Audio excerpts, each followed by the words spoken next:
Hi friends, welcome to Indu's kitchen. இன்றைக்கி நம்ம சேனலில் பருப்பு வேக வைக்காமல் புளி ஊற வைக்காமல் 5 நிமிஷத்தில் இன்ஸ்டன்ட் சாம்பார் பவுடர் வச்சு சாம்பார் எப்படி செய்கிறது அப்படின்னு பார்க்கலாம். ஃபர்ஸ்ட் நம்ம இன்ஸ்டன்ட் சாம்பார் பவுடர் ரெடி பண்ணிக்கலாம். அதுக்கு ஒரு பேனில் 2 கப் அளவு துவரம் பருப்பு எடுத்துக்கலாம்.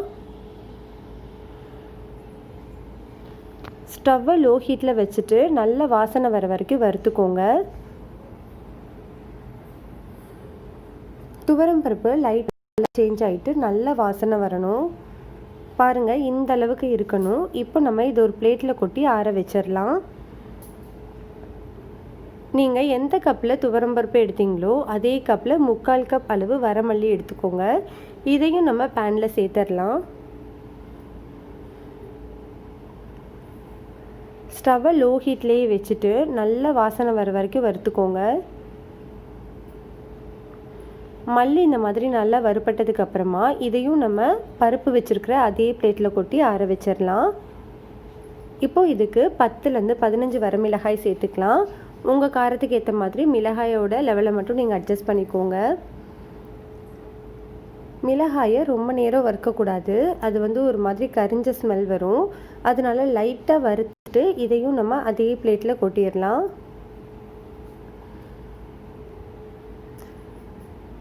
பேனில் 1 டீஸ்பூன் அளவு சீரகம், 1/2 டீஸ்பூன் அளவு வெந்தயம் சேர்த்துட்டு லோ ஹீட்டில் 30 செகண்ட் மட்டும் வறுத்து விட்டுருங்க. ரொம்ப நேரம் வறுத்தோம் அப்படின்னா சீரகமும் வெந்தயமும் கரிஞ்சு போயிட்டு கசப்பு தன்மை எடுத்துரும். அதனால் இந்த மாதிரி லைட்டாக வறுத்துட்டு இதையும் அதே பிளேட்டில் கொட்டி ஆற வச்சுக்கலாம். கொஞ்சமாக கருவேப்பிலை சேர்த்துட்டு இதையும் லைட்டாக வறுத்துட்டு அதே பிளேட்டில் சேர்த்துருங்க. இப்போ இது எல்லாமே நல்லா ஆறட்டும். ஆறினதுக்கப்புறமா ஒரு மிக்ஸி ஜாரில் மாற்றிக்கலாம். மிக்ஸி ஜாரில் மாற்றினதுக்கப்புறமா ஒரு சின்ன லெமன் சைஸ் அளவு புளி சேர்த்துக்கோங்க.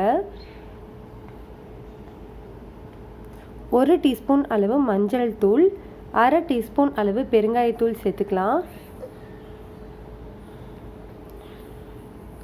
இப்போ இதை நல்லா ஸ்மூத்தான பவுடராக அரைச்சி எடுத்துகிட்டு வந்துடலாம். பாருங்கள், நல்லா ஸ்மூத்தான பவுடராக ரெடி ஆயிடுச்சு. இதை அப்படியே ஒரு ஏர்டைட் கண்டெய்னரில் மாற்றி வச்சுக்கோங்க. நம்மளுக்கு சூப்பரான இன்ஸ்டன்ட் சாம்பார் பவுடர் ரெடி ஆயிடுச்சு.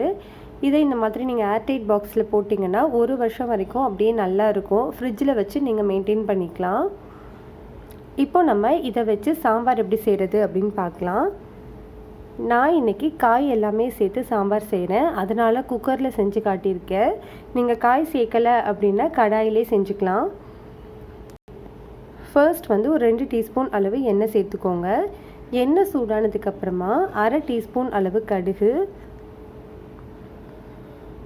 1/2 டீஸ்பூன் அளவு சீரகம், கொஞ்சமாக கருவேப்பிலை சேர்த்து பொரிய விட்டுறலாம். ஒரு பெரிய வெங்காயத்தை நீளமாக கட் பண்ணிவிட்டு சேர்த்துக்கோங்க. ஸ்டவ்வை மீடியம் ஹீட்டில் வச்சுட்டு ஒரு 2 நிமிஷம் நல்லா வதக்கி விட்டுறலாம்.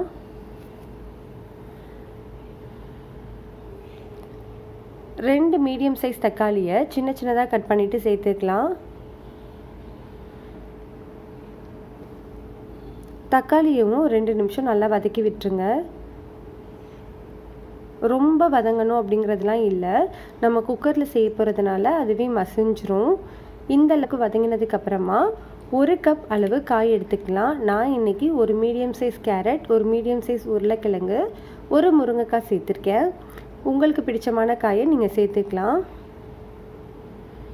காய் சேர்த்துட்டு நல்லா இந்த மாதிரி மிக்ஸ் பண்ணி விட்டுருங்க. இப்போ நம்ம ரெடி பண்ணி வச்சுருக்கிற இன்ஸ்டன்ட் சாம்பார் பவுடர் 2.5 டீஸ்பூன் அளவு சேர்த்துக்கோங்க. ஸ்டவ்வை லோ ஹீட்டில் வச்சுட்டு இதெல்லா இடத்துலையும் மிக்ஸ் ஆகிற மாதிரி நல்லா கலந்து விட்டுருங்க.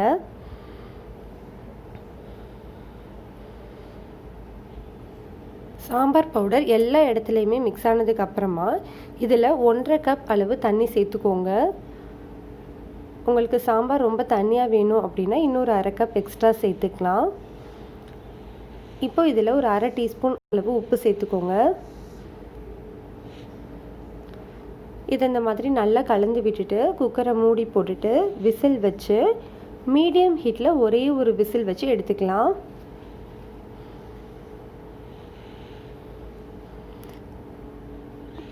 ப்ரெஷர் எல்லாமே தன்னால் அடங்கினதுக்கப்புறமா ஓப்பன் பண்ணி பார்க்கலாம். பாருங்கள், நம்மளுக்கு சூப்பரான சாம்பார் ரெடி ஆகிடுச்சு. பொடியாக நறுக்கின கொத்தமல்லி இலைகளை தூவிட்டு நம்ம சர்வ் பண்ணிடலாம். இந்த சாம்பார் ஒர்க்கிங் உமன்ஸ்க்கு, குழந்தைங்கள வச்சுருக்கிறவங்களுக்கு, பெரியவங்களுக்கு, பேச்சுலர்ஸ்க்குன்னு எல்லாருக்குமே ரொம்ப யூஸ்ஃபுல்லாக இருக்கும். கண்டிப்பாக இந்த ரெசிபியை நீங்கள் ட்ரை பண்ணி பாருங்கள். ரெசிபி உங்களுக்கு பிடிச்சிருந்ததுன்னா லைக் பண்ணுங்கள், ஷேர் பண்ணுங்கள், கமெண்ட் பண்ணுங்கள். மறக்காமல் நம்ம சேனலை சப்ஸ்கிரைப் பண்ணிக்கோங்க.